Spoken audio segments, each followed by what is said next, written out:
Okay, so we are live, I think. Oh, yeah, okay, we're live. Hi, I'm Jes Marcy. I'm a professional organizer, a clutter coach. There's a lot of different names that I have for myself, and this is my weekly video podcast. So, welcome.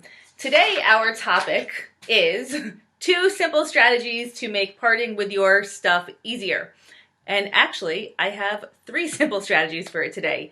So, first of all, I want to say hi to everyone who's hopping on here. It's so nice to see you guys, Stephanie and Cindy. I can't see everybody who's there, but if you're here, hello. Drop a little hello. I love getting the hearts and the hellos. Hi, Cindy. Okay, so 3 simple strategies to make parting with your stuff easier. So I am launching a boot camp next Monday. And we've had a lot of people join the boot camp, which is super awesome. So if you're in boot camp, that is great. And if you haven't joined yet, definitely make sure that you go ahead and join up because it's going to be so much fun. It's all next week. So one thing that keeps coming up over and over and over again in everyone's introduction threads is that it's so difficult to part with items, right? Obviously, that's why we're here. I once had a client tell me that her husband said to her, I don't know why you just can't throw things out. It's just not that hard.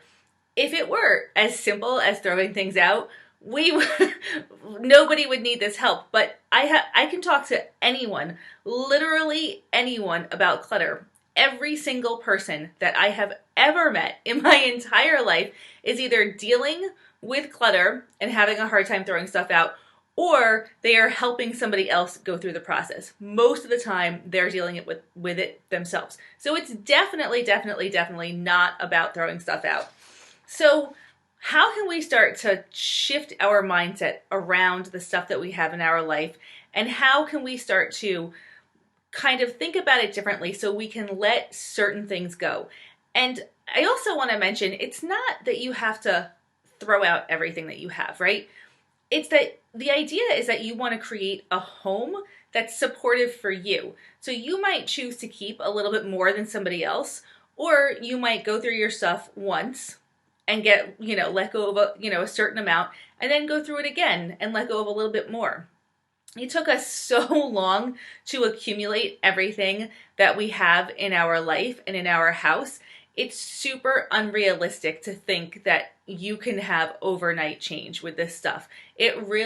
Learning to declutter is part of your growth as a human. So if that resonates with you, give me a heart or a thumbs up. Learning to declutter is part of your personal growth. It does not happen overnight. Just like you can't wake up tomorrow looking significantly different than you do right now, right?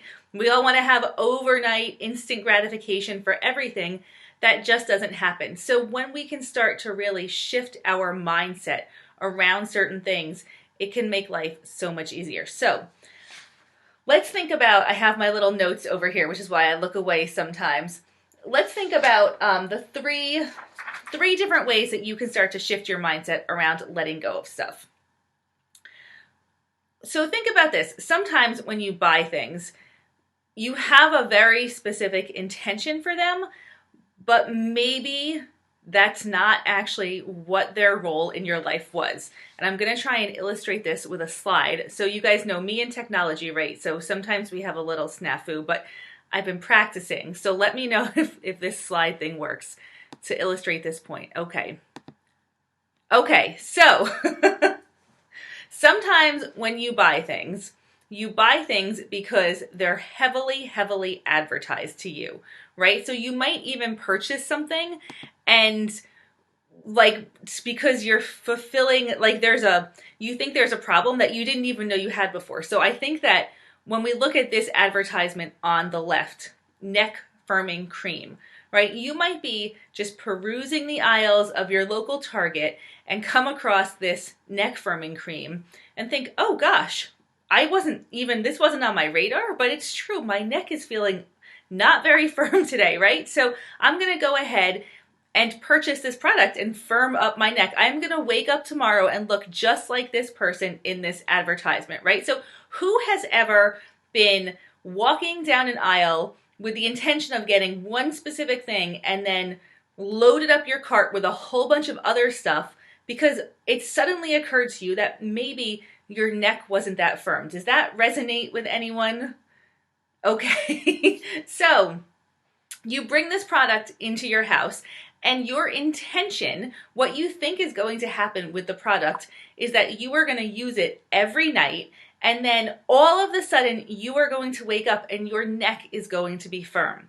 But what actually happens is you just don't use it because really this was not even on your radar, right? And you like quickly had this like little jolt of fear because that's what advertising is all about. It's totally fear based and fear driven. So you purchased it, right? Brought it home and you never used it, right? And so like 5 years later, you're doing Clutter Boot Camp with Jes Marcy, and you're holding your neck firming cream in your hand, and you feel like, oh gosh, I spent money on this. It's been sitting in my cabinet. I really should use it because I believe that I purchased it so that I could use it, right? But maybe, just maybe, you purchased this so that you could get a little lesson from it. And the lesson is that you don't need to worry about firming up your neck, right? So that's a $5 lesson, or however much this stuff costs. I actually have no idea. So maybe the purpose of having the neck firming cream in your life was not actually having to do with your neck or with the product. It was to teach you that the firmness of the skin on your neck is not anything that you really need to be worried about. So this happens a lot. I'm going to go back to, let's see, so you guys can see my face again. This happens a lot with the stuff that we have in our life. It comes into our life we think for a very specific reason. Like maybe we bring a book home from the bookstore because we imagine sitting and reading that book, right? But maybe the lesson of that book is that this is not the time. I have to make a lot of adjustments in my life if I want time to read that book. And maybe that's what that book is there to teach you. Or that maybe the lesson from the book, after you don't read it and it's on your shelf 10 years later, is that actually you really didn't want to read that book. You really wanted to spend the time in the bookstore alone, shopping for the book and enjoying that experience. So if this is making sense, if there are things in your life that maybe have taught you a lesson, let me know. If you need clarification, also go ahead and let me know. And if you can think of something specifically that you've been holding on to with a certain intention that maybe you need to shift your mindset around that and there's actually a little lesson there, then just pop that in the comments and tell me what it is. Like, what is the lesson behind that, right?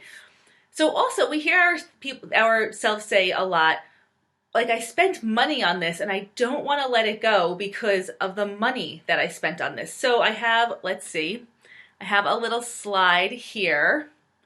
Okay, but as I pull up the slide, I'm just going to say hello out here. So Abby, Erica, Sandy, Kelly, Stephanie, Colleen, Cindy. Hi guys. Thank you guys so much for being on. Let me switch to my other slide for the next mindset shift that you can have around all of this.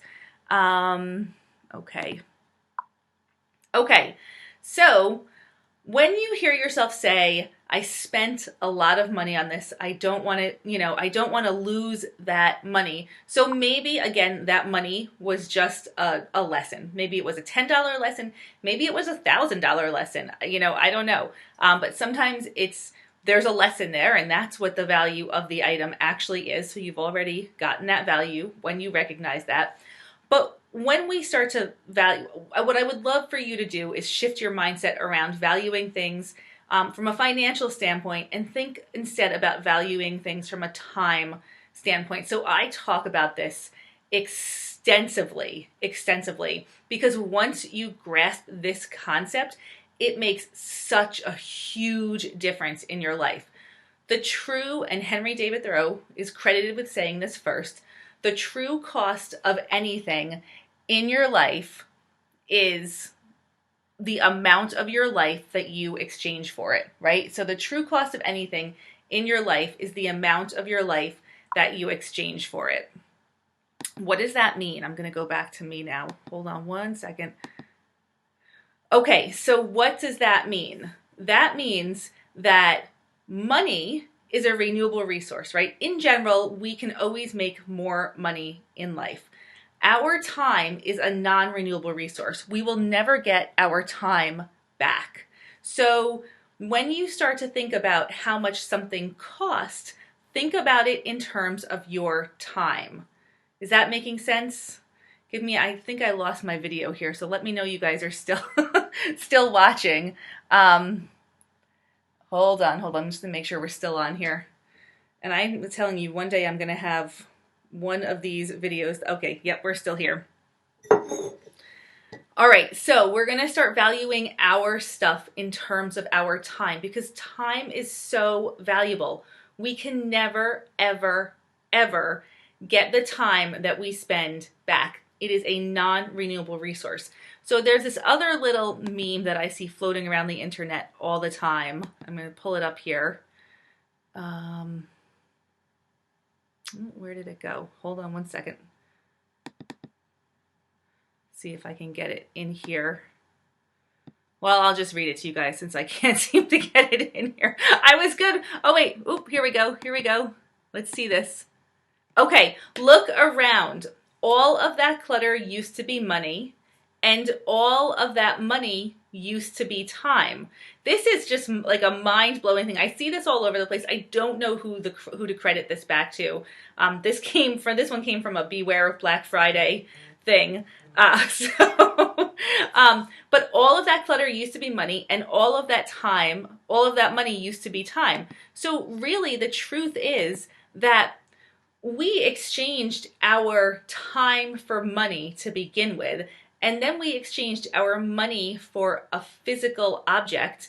So it really is how much time did we have to spend to make that money, to buy that thing, right? It all comes back to our time, not our money. So when you say to yourself, like, I spent money on this and I really feel so bad letting it go, ask yourself instead, how much of my life am I willing to devote to this thing? How much of my life am I willing to devote to worrying about throwing out neck firming cream, right? Is that worth one more second of my mental capacity? Is that worth one more second of it making me feel bad because it's still in my cabinet?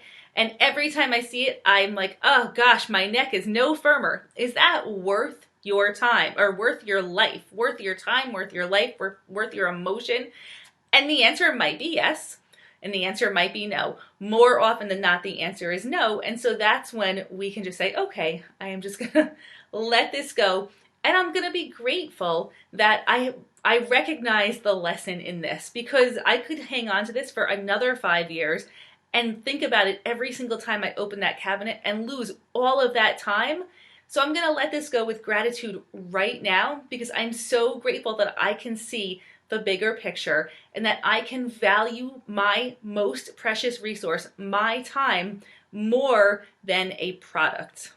All right, so how is that sounding? I'm gonna go and see, we have a lot of comments here.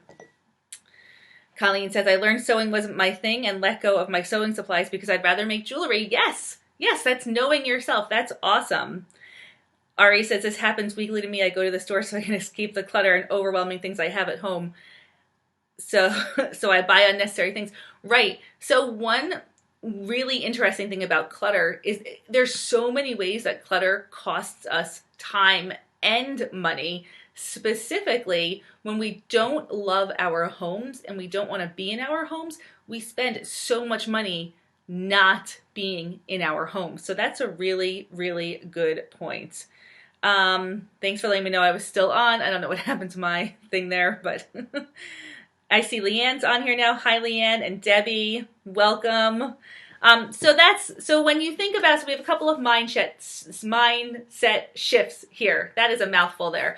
Mindset shifts. So number one, is there a lesson here, right? Maybe this is in my life because I need to learn a lesson from having this in my life, and I'm going to let go with gratitude because I know that lesson now, and I'm going to, moving forward, grow as a human and make a different choice the next time I'm in the grocery store, I'm in Target, I'm shopping online, because I know better now. So I'm going to make changes in the future because I'm growing.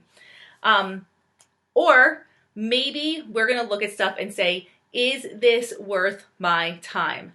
Is this worth my valuable, precious time? What if I had to convert my time to money?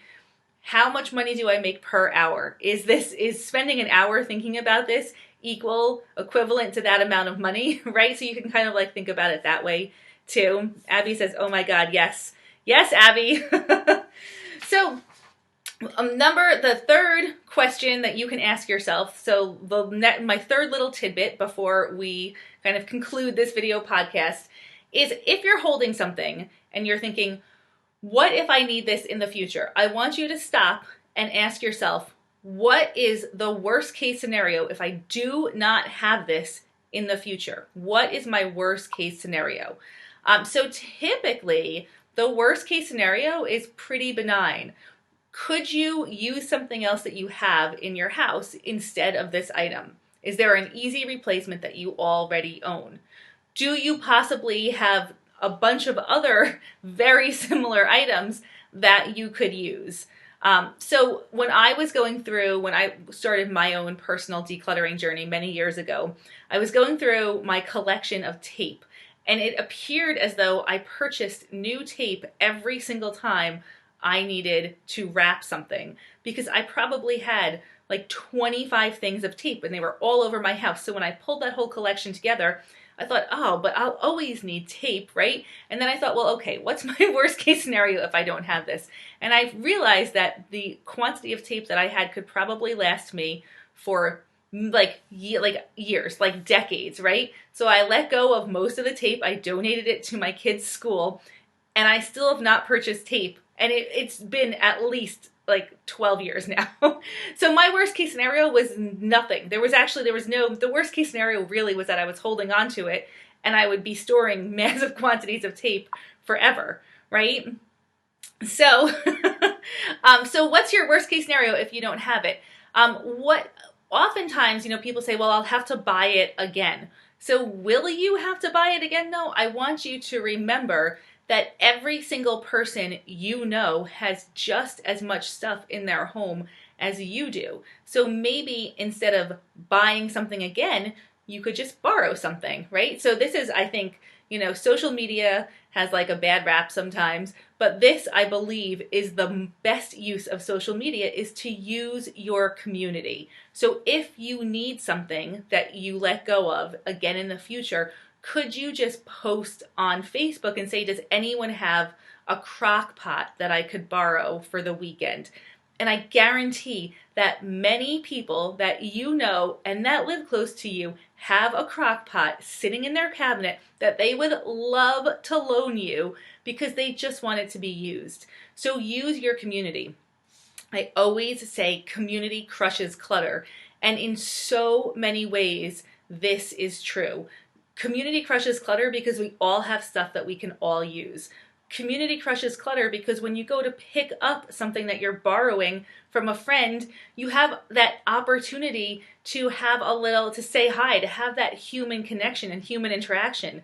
And that is so much more important than our clutter. That makes us, knowing somebody's coming to our house to borrow something also makes us maintain a home that is clutter-free. So that's another way that community crushes clutter. So community crushes clutter. Use your community if you need something. So if you're holding on to something and you think, oh gosh, what if I need this in the future? Well, what if? I mean, maybe it would be hard to replace. Okay, so then you keep it. But if it's something that you use infrequently, like an air mattress is another good example. I borrow air mattresses a lot from my friends when we have company coming over, because most people have air mattresses just in their closets or attics or whatever.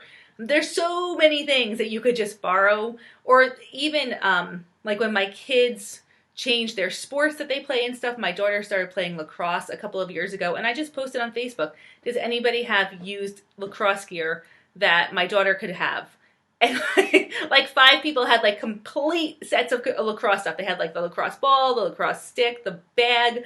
She got so much lacrosse stuff for free just by using our community. So when she's done playing lacrosse, instead of thinking, maybe I want to hang on to this because what if she wants to play lacrosse in the future?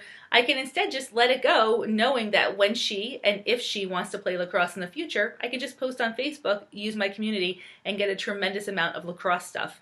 So that is kind of my, long-winded answer and 3 tips that you can use to shift your mindset when you find yourself asking, like, how can I let this go? So I'm going to go and just scroll these comments and see if there's any questions. Now would be a good time to ask questions. Hi, Joel. Hi, Tara. See a few new people have popped on. Thank you guys so much for watching. If you could, in the comments, let me know which of these mindset shifts or questions really resonates with you. Is it did this teach me a lesson? Is there a lesson in throwing this out or having this? Maybe I purchased it because for a different reason than what I thought.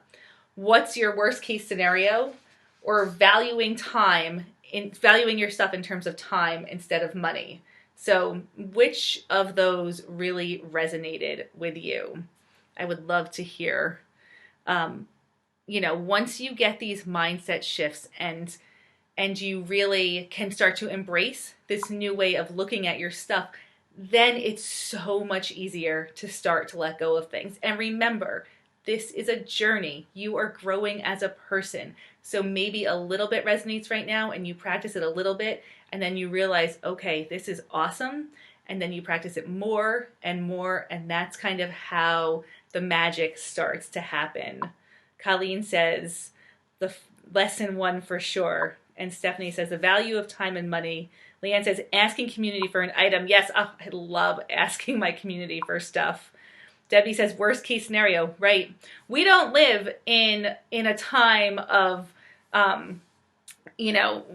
this is not the Depression, right? The truth is that we can get stuff we think about things and they show up. So we definitely live in a time of excess and we can use that to our advantage and not collect a lot of things and just use our community. I love it too. Ari says, I have pieces of it all. Kelly says, worst case scenario resonates most. All right, you guys. So thank you so much for hopping on to today's Ask Jes All Things Clutter, my video podcast. All of my podcasts are saved on a YouTube playlist, so if you head over to YouTube, you can find them there. Make sure to subscribe to my YouTube channel, like my Facebook page, do all of that stuff so we can stay connected and we can continue to motivate each other. If you are not in boot camp, which starts on Monday, Clutter Boot Camp starts Monday, get yourself into Clutter Boot Camp. It is going to be so much fun. We have almost 2,000 people signed up. And what that means is that motivation is going to be so high during the week. Community is going to be so big during the week, and community crushes clutter. You are going to have so much support. There is absolutely somebody who totally resonates with you in that group, who is going through a very similar thing in life as you are going through. So get into Clutter Boot Camp. It's going to be awesome. It's next week. You can sign up. I have sign-ups all over the place, all over all of my social media. So just click through and sign up. And thank you guys so much for being here and doing such hard work. I really honor all of your journeys, and I can't wait to see you next week. Bye, guys.